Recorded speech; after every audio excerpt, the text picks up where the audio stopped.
MA previous Sanskrit तृतीय प्रश्न पत्र भारतीय दर्शन, इसके अंतर्गत वेदांत सार की 26वीं कारिका का हम अध्ययन कर रहे हैं। एवं भूतः प्रमाता अधिकारी शांतो दांत इत्यादि श्रुतेः उक्तञ्च प्रशांत चित्ताय जितेन्द्रियाय च प्रहीण दोषाय यथोक्त कारणे गुणान्विताय अनुगताय सर्वदा प्रदेयमेतत् सततम मुमुक्षुवे। इस कारिका की व्याख्या करने को भी आ जाती है। प्रशांत चित्ताय, प्रशांत चित्त वाले, इस प्रकार का प्रमाता ही अधिकारी है। श्रुति के अनुसार शांत दांत हो, जैसा कहा गया है। सबसे पहले है प्रशांत चित्ताय, प्रशांत चित्त वाले, अर्थात जिसका चित्त शांत हो चुका है। जितेंद्रियाय, जो वशीय है, इंद्रियों को जिसने जीत लिया है, ऐसे।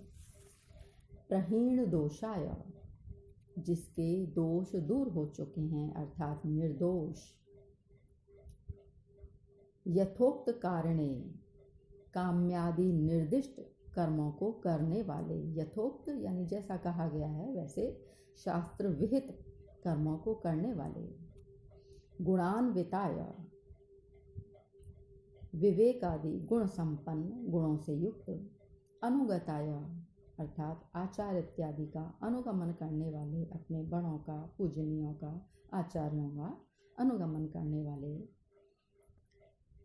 सर्वदा प्रदेयमेतत् सततम मुमुक्षुवे, मोक्ष प्राप्ति की कामना वाले। मुमुक्षवे, मुमुक्षुवे, मोक्ष प्राप्ति की कामना वाले व्यक्ति को यह आत्मज्ञान सदा ही देना चाहिए। सर्वदा प्रदेयम एतत्, एतत् इस आत्मज्ञान को सर्वदा प्रदेयम, हमेशा देना चाहिए। विषय क्या है? इस वेदांत दर्शन का विषय क्या है, इसके बारे में बताया है। जीव ब्रह्मैक्यम शुद्ध चैतन्यम प्रमेयम तदेव वेदांतानाम तात्पर्यात्।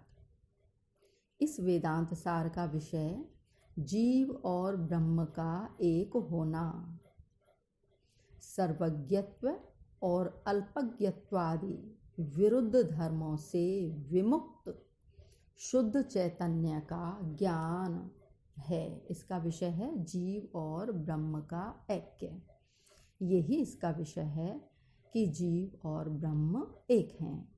वही वेदांत वाक्यों का लक्ष्य भी है। इसको सिद्ध करना ही वेदांत वाक्यों का लक्ष्य है। ये विषय, ये दूसरा अनुबंध है। अनुबंध चतुष्टय के अंतर्गत पहला अधिकारी था, जिसको स्पष्ट किया गया है। दूसरा विषय था, विषय के बारे में बताया गया है। अब तीसरा है संबंध, चौथा है प्रयोजन, तीसरा संबंध बताते हैं। संबंधस्तु तदैक्य प्रमेयस्य तत् प्रतिपादकोपनिषद प्रमाणस्य च बोध्य बोधक भावः। संबंध क्या है? उन दोनों जीव और ब्रह्म का ऐक्य और उनके प्रतिपादक उपनिषद वाक्यों का बोध्य बोधक भाव है। अर्थात जो उपनिषद इत्यादि हैं और ये वेदांत दर्शन हैं, जीव और ब्रह्म में जो ऐक्य, जो इनका विषय है, और उपनिषद इत्यादि हैं, इनका आपस में क्या संबंध है? बोध्य और बोधक भाव का संबंध है। प्रयोजनम, तो इसका प्रयोजन क्या है, अर्थात इसका उद्देश्य क्या है इस वेदांत को लिखने का? तदैक्य प्रमेयगत अज्ञान निवृत्ति स्वस्वरूपानंद अवाप्तिश्च तरति शोकम आत्मविद इत्यादि श्रुतेः ब्रह्मविद ब्रह्मैव भवति इत्यादि श्रुतेश्च। चौथा अनुबंध है प्रयोजन। प्रयोजन का वर्णन करते हुए कितने कहते हैं, प्रयोजनम तो तदैक्य प्रमेयगत अज्ञान निवृत्ति ही। प्रयोजन तो उस जीव ब्रह्म के ऐक्य के ज्ञान के मध्य अज्ञान निवृत्ति पूर्वक आत्मा के स्वरूपानंद की प्राप्ति है। अर्थात इस वेदांत को लिखने का प्रयोजन क्या है, अज्ञान की निवृत्ति और आत्मा के स्वरूपानंद की प्राप्ति। आत्मा का अपना क्या स्वरूप है, क्या है, जीव और ब्रह्म ही का ज्ञान प्राप्त कराना कि जीव और ब्रह्म ये दोनों एक हैं। इस ज्ञान के मध्य अज्ञान निवृत्ति पूर्वक अज्ञान का नाश करना और आत्मा के स्वस्वरूपानंद की प्राप्ति ही इसका प्रयोजन है। आत्मज्ञाता, जैसे कि श्रुतियों में भी कहा गया है, आत्म तरति शोकम आत्मविद। जो आत्मज्ञाता है वो शोक को तर जाता है। यदि व्यक्ति में आत्मज्ञान की प्राप्ति हो जाती है तो वो समस्त शोकों से दूर हो जाता है।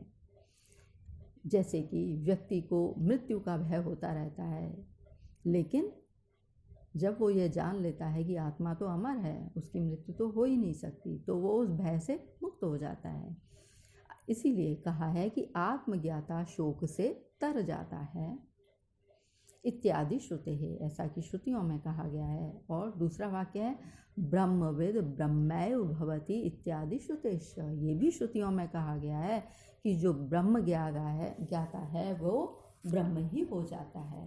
यदि ब्रह्म को जान लिया तो व्यक्ति स्वयं वो ब्रह्म ही हो गया, और जो व्यक्ति स्वयं ब्रह्म हो गया तो उसे फिर मृत्यु का भय कैसा, तो उसको कोई शोक कैसा, कोई दुख कैसा। इसीलिए इस वेदांत को लिखने का प्रयोजन है स्वस्वरूपानंद की प्राप्ति कराना। इस प्रयोजन की प्राप्ति हेतु ही ये ग्रंथ लिखा गया है। तो इस तरह से चारों साधनों से संपन्न प्रमाता ही इसका अधिकारी है। अधिकारी, विषय, संबंध और प्रयोजन, इन चारों अनुबंधों को यहाँ स्पष्ट कर दिया गया है। आगे कहते हैं, अयम अधिकारी, ये जो अधिकारी है वेदांत दर्शन प्राप्त करने का, इसका ज्ञान प्राप्त करने का जो अधिकारी है वो जन्म मरणादि संसारानल तप्तो दीप्त शिराजल राशिमेव उपहार पाणि श्रोत्रियं ब्रह्मनिष्ठं गुरुम उपसृत्य तमनुसरति समित पाणि श्रोत्रियं ब्रह्मनिष्ठम इत्यादि श्रुते है। जब उसको अधिकार प्राप्त हो जाता है वेदांत दर्शन का ज्ञान प्राप्त करने का, तो वो अधिकारी भीषण गर्मी में अत्यंत संतप्त मनुष्य जिस प्रकार अपनी तपन रूप व्याकुलता को दूर करने के लिए सरोवर के समीप जाता है, उसी प्रकार यह वेदांग ब्रह्म ज्ञान का अधिकारी जन्म, अवसान, वृद्धावस्था तथा रोगादि सांसारिक कष्टों से पीड़ित होकर हाथ में भेंट लेकर ब्रह्म में निष्ठावान वेद अध्येता आचार्य के सामीप्य को प्राप्त कर उनका अनुयायी बनता है। जैसा कि समिधा हाथ में लेकर ब्रह्म में निष्ठायुक्त वेदाध्यायी आचार्य के समीप जाता है, इत्यादि श्रुतियों में भी ये वचन मिलता है, या श्रुतियाँ भी इस बात को कहती हैं। जब व्यक्ति को ज्ञान पिपासा होती है, ज्ञान पिपासा से जब वह व्याकुल होता है तो वो अपने आचार्य के पास ज्ञान प्राप्ति हेतु जाता है। स गुरुः परम कृपया अध्यारोपपवाद न्यायेन एनम उपदिशति तस्मै स विद्वान् उपसन्नाय प्राह इत्यादि श्रुतेः। यह आचार्य परम दयालु होकर जब शिष्य उस आचार्य के पास जाता है ज्ञान के लिए, तो वो आचार्य भी अत्यंत दयालु होकर, कृपालु होकर अध्यारोप और अपवाद न्याय से उस ब्रह्म रूप रहस्य का उपदेश देता है। ब्रह्म का रहस्य समझाता है, उसे उपदेश देता है, जैसा कि उस आए हुए ब्रह्म ज्ञान के इच्छुक को विद्वान उपदेश देता है। ये श्रुति वचनों में भी कहा गया है। जब व्यक्ति ज्ञान पिपासा से व्याकुल होकर अपने आचार्य के पास जाता है, तो वो आचार्य भी अध्यारोप और अपवाद न्याय से उसे ज्ञान देता है, उसकी ज्ञान पिपासा को शांत करता है, सत्य को बताता है। ये अध्यारोप और अपवाद क्या है, हम बाद में इसका अध्ययन करेंगे। आज यहीं समाप्त किया जाता है। आज का गृह कार्य है विषय, संबंध और प्रयोजन को वेदांत सार के अनुसार स्पष्ट कीजिए।